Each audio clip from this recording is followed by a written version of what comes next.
नमस्कार साथियों, मैं सीमा गुप्ता आज आप सभी के बीच एक ऐसे सफल अधिकारी के बारे में साक्षात्कार आप सभी के बीच उपलब्ध कराने वाली हूँ, जो कि उन तमाम गृहिणी के लिए अत्यंत ही प्रेरणादायक विषय के रूप में आज सिद्ध होने वाला है, जो अपने सपने को साकार करने के लिए अपने परिवार को कभी बाधा नहीं समझती हैं, अपने जो दायित्व हैं घर गृहस्थी को उसे कभी बाधा नहीं समझती हैं, बल्कि उन सारे दायित्वों को समयांतर्गत पूरा करते हुए अपने सपने को साकार करती है। जी हाँ, आज एक ऐसी संघर्षशील नारी हमारे बीच उपस्थित हैं और वो हैं आदरणीय, बहुत ही सम्मानित, प्रेरणादायक सुश्री राजश्री दुबे जी, जो कि आप सभी को बताने वाली हैं कि किस प्रकार से वो विवाह के कई वर्षों बाद समीक्षाधिकारी, सहायक समीक्षाधिकारी परीक्षा की तैयारी की और अपने 10 साल की बेटी, जो कि हमारे बीच उपलब्ध हैं, आराध्या का अच्छा खासा पालन पोषण करते हुए अपने सपने को साकार किए। तो जानते हैं राजश्री जी किस प्रकार से अपने गृहिणी के दायित्वों को निर्वहन करते हुए अपने सपने को साकार किए। तो सबसे पहले राजश्री जी, आपको बहुत बहुत बधाई कि आप आज उन तमाम गृहिणी के लिए एक प्रेरणादायक स्रोत है, जो यदि आपके अथक परिश्रम का प्रयोग अपने दिनचर्या में प्रयोग कर अपने सपने को साकार करने के लिए कार्य करें तो निश्चित रूप से उनके सपने को साकार किया जा सकता है। तो आपको कैसा लग रहा है अभी कि गृहिणी के साथ साथ आप प्रदेश की सर्वोच्च संस्था में अधिकारी बनी? मुझे बहुत अच्छा लग रहा है कि मैं प्रदेश की सर्वोच्च संस्था सचिवालय में, उत्तर प्रदेश सचिवालय में समीक्षा अधिकारी के तौर पर कार्यरत हूँ इस समय। और ये एक सपना है जो पूरा हुआ है। हर किसी का सपना होता है कि वो एक बार सचिवालय को सिर्फ देख ले। बहुत से लोगों का होता है विधानसभा, विधान परिषद, लेकिन यहाँ पे रह कर के काम करना, यहाँ के तरीक़ों को जानना, कार्य पद्धति को जानना, ये इसका मौका मुझे मिला है। काफ़ी संघर्ष के बाद मैं यहाँ तक पहुँची हूँ और काफ़ी अच्छा लग रहा है यहाँ पर पहुँचकर। सभी का सहयोग मिल रहा है, सभी सीनियर्स का सहयोग मिल रहा है और काम सीख रहे हैं। बहुत खूब। अच्छा राजश्री जी, आपके बारे में बहुत कुछ सुनने को मिलता है कि आप काफ़ी एक्टिव हैं और अपने हर एक दायित्व को बहुत ही बखूबी रूप से निर्वहन भी करती हैं।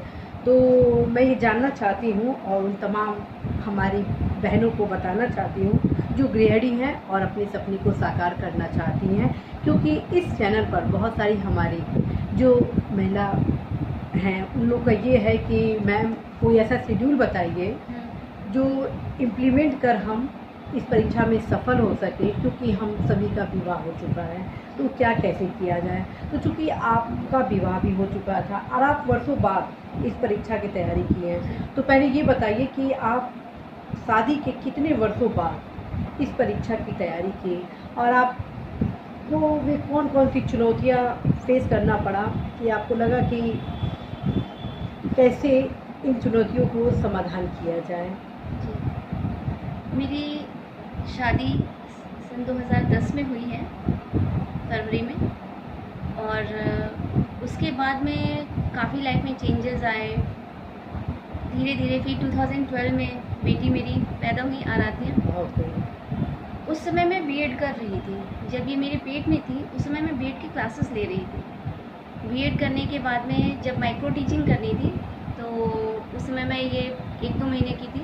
इनको क्लियरो बैग होता है जिसमें ले करके जाती थी कॉलेज, वहाँ पे करती थी। मेरे हस्बैंड कॉलेज के बाहर खड़े रहते थे, इनको ले करके मैं अपना अंदर जो भी सबमिट करना होता था वर्क वो करके आती थी। फिर एक दिन ऐसे ही सोचते सोचते मन में लगा कि मुझे सिविल सर्विसेज की तैयारी करनी चाहिए। कुछ वीडियोस देखे थे तो ऐसा लगा कि मैं भी कुछ कर सकती हूँ। फिर हस्बैंड से बात हुई तो उन्होंने कहा कि ठीक है, आप तैयारी कीजिए और मेरा पूरा सपोर्ट रहेगा आपके साथ में। फिर उसके बाद में मैंने तैयारी करनी शुरू करी। सिलेबस पहले चेक किया क्या करना है। मैंने पीसीएस की प्रिपरेशन से स्टार्ट किया है और उस समय मैं आरओ के एग्ज़ाम्स नहीं दे रही थी, पीसीएस की प्रिपरेशन कर रही थी। फिर सिलेबस को पहले डीपली स्टडी किया, क्या पढ़ना है क्या नहीं पढ़ना है, फिर उसके हिसाब से बुक्स वगैरह मंगवाई। कभी कोई कोचिंग नहीं की मैंने, या कोई ऐसा ट्यूशन, कोई ऐसा गाइडेंस मुझे नहीं मिला है। सेल्फ स्टडी से मैंने अपनी तैयारी की है। जो भी घर के काम होते थे उसके बीच में जो टाइम बचता था, उस हर टाइम को मैंने फोकस करते हुए उसको यूटिलाइज़ किया है। मतलब अगर मुझे 1 घंटा भी किसी काम के बीच में मिलता था तो उसमें मेरा पहले से माइंड में चल रहा होता था कि अब मुझे ये काम मेरा फिनिश होगा तो इसके बाद मैं ये सब्जेक्ट पढ़ूँगी। जस्ट लाइक अ मशीन लगातार दिन भर पढ़ती रहती थी, काम करती रहती थी, इनको भी देखती रहती थी और बाकी जो भी घर के दायित्व थे उनको भी निभाती रहती थी। तो ये नहीं कि अगर मुझे 1 घंटा, अब मैं, हाँ ऐसा नहीं है कि मैं दिन में एक बार रेस्ट भी करती थी।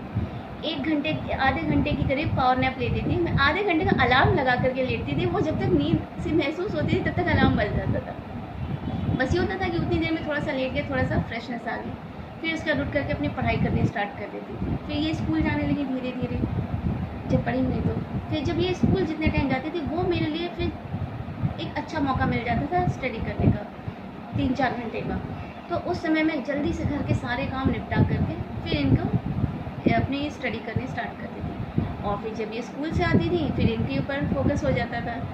फिर इनका सब सेटलमेंट करके, खाना वाना खिला के, ड्रेस चेंज करके, सब कुछ करके फिर ये अपना खेलती थी या सोती थी, जो भी करना होता था। फिर मैं उस बीच में पढ़ती थी। फिर शाम को इनको पढ़ाने बैठती थी। तो इस तरह से कर करके बीच बीच में टाइमिंग्स निकाल करके पढ़ती थी। 5 से 6 घंटे का टाइम मैं निकाल लेती थी पढ़ने के लिए। बहुत खूब। वाकई मैं तो आपकी स्टोरी सुनकर बहुत ही हर्षित हो रही हूँ कि इस प्रकार इतने कम समय में आप हर चीज़ को, दायित्वों का निर्वहन करते हुए अपनी सफलता को प्राप्त की।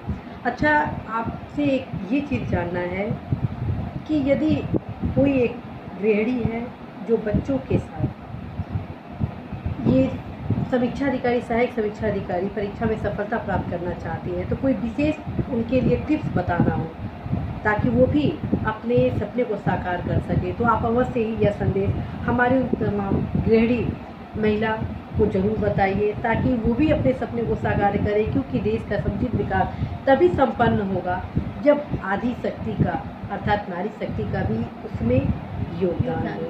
जी बिल्कुल। इसके लिए सबसे पहले तो ये है कि एक माइंड में डेडिकेशन होना चाहिए कि हाँ मुझे ये करना है तो करना है, चाहे कोई भी बाधा आ जाए।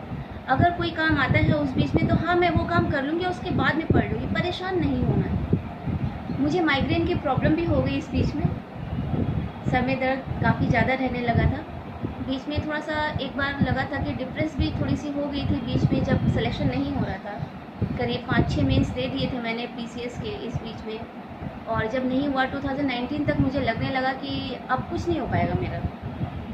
वो समय मेरे लिए बहुत ही पेनफुल था बीच में। तो मेरे हस्बैंड ने मुझे समझाया कि क्या हो गया, अगर आपका नहीं हो रहा है सिलेक्शन, आप ट्राई करते रहिए, जब तक आपकी एज है तब तक ट्राई करिए, आप पढ़िए, आपका होगा ज़रूर। क्योंकि उन्होंने मेरी स्टडी को देखा था, मेरे लगन को देखा हुआ था। तो सबसे इम्पोर्टेंट चीज़ होती है कि लगन होनी चाहिए आपके अंदर, और टाइमिंग को आपको बनाना पड़ेगा, अपना एक टाइम टेबल बनाना पड़ेगा कि हाँ ये काम करना है मुझे। जैसे किचन का ही काम है, किचन का काम आपने कर लिया, फिर आपने चलिए क्लीनिंग का काम कर लिया, कुछ भी कर लिया, तो उसके बीच में एक टाइम निकाल लीजिए। फिर दूसरा काम किया, उसके बीच में एक टाइम निकाल लीजिए। आपको करना पड़ेगा, बहुत मेहनत करनी पड़ेगी। क्योंकि बीइंग अ हाउस वाइफ मैंने भी देखा हुआ है कि मतलब बहुत ज़्यादा मेहनत करनी पड़ती है। अब एक हॉस्टल में रह कर के पढ़ाई करना, कोचिंग जा कर के पढ़ाई करना, और घर के अंदर रह कर के एक आइसोलेशन में पढ़ाई होती है, वो एक तरह से देखा जाए तो उसमें पढ़ाई करने में बहुत बड़ा अंतर होता है, और वो बहुत टफ होती है। क्योंकि आपको कोई गाइडेंस नहीं मिलता है, कोई आपको गाइड करने वाला नहीं कि अब आपको ये चीज़ ऐसे करनी। आंसर राइटिंग नहीं है जैसे मेंस की, तो अगर वो मैंने करी तो मुझे वो खुद ही चेक करना है, मेरा कोई चेक करने वाला नहीं था। वो खुद ही चेक करने कि हाँ मैंने ये सब सही तो किया है। तो आपको अपना खुद में डेवलपमेंट करना पड़ेगा खुद से कि हाँ ये मेरा अब आंसर सही जा रहा है या नहीं जा रहा है। थोड़ा सा आप यूट्यूब के में बहुत सारे चैनल्स हैं, बहुत सारे स्टडी मटेरियल भी प्रोवाइड करते हैं कुछ लोग, वो भी आप उसकी भी हेल्प ले सकते हैं। और बस टाइम निकालिए और पढ़ना शुरू कीजिए, यस। और ये बताइए कि सचिवालय के समीक्षा अधिकारी, सहायक समीक्षा अधिकारी परीक्षा के बारे में आपको कैसी जानकारी मिली? क्योंकि पहले इस एग्ज़ाम के बारे में बहुत ज़्यादा चर्चा वगैरह जानकारी नहीं हुआ करती थी, और प्लस सचिवालय की जो कार्यप्रणाली होती थी बहुत सारे लोग नहीं जानते थे, तो इन सब चीज़ों की जानकारी आप कैसे प्राप्त की?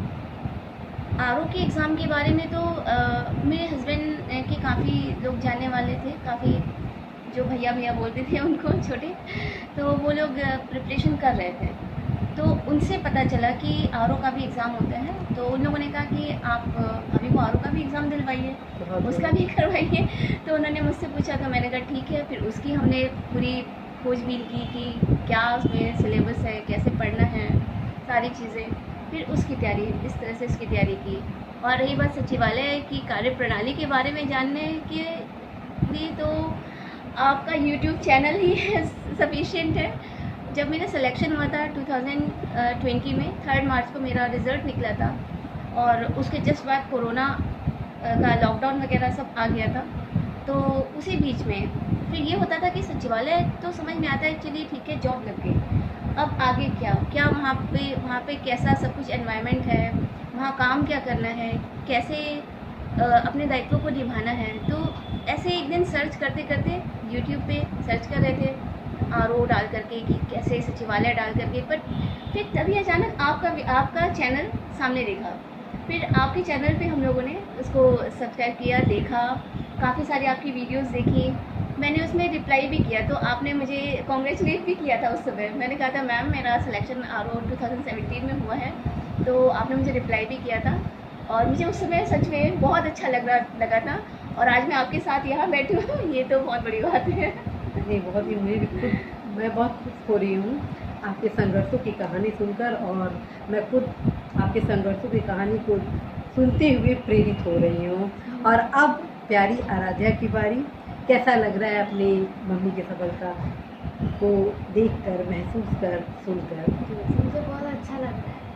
बहुत निश्चित रूप से आज का ये जो साक्षात्कार रहा हम सभी के लिए बहुत ही प्रेरणादायक रहा, और उन तमाम मेरी प्यारी गृहिणी महिलाओं के लिए बेहद ही उपयोगी है। यदि आप सब अपने जीवन के लक्ष्य को सफल बनाने के लिए संघर्ष के मार्ग को अपनाते हैं, तो अवश्य ही आप सफल होते हैं। जब राजश्री अपनी पारिवारिक दायित्वों के निर्वहन के साथ साथ अपनी 10 साल की बेटी का बखूबी पालन पोषण कर सकती हैं, अपने सपने को साकार कर सकती हैं, तो फिर आप क्यों नहीं? निश्चित रूप से आप सभी अपने सपने को अवश्य ही साकार कर सकती हैं। राजश्री जी, आपको बहुत बहुत बहुत बधाई, ढेर सारी शुभकामनाएं कि आप संघर्षशील महिलाओं के लिए अवश्य ही प्रेरणा के रूप में हैं। और आराध्या, तुमको बहुत बहुत बधाई कि इतनी संघर्षशील, ओजस्वी, ऊर्जावान मॉम के निर्देशन में अपने भविष्य की रणनीति को बनाने के लिए। इसी आशा, संदेश, विश्वास के साथ साथियों, मैं सीमा गुप्ता आप सभी को ढेर शुभकामनाएं देती हूँ कि आप अवश्य ही अपने लक्ष्य में सफल होंगे। All the best.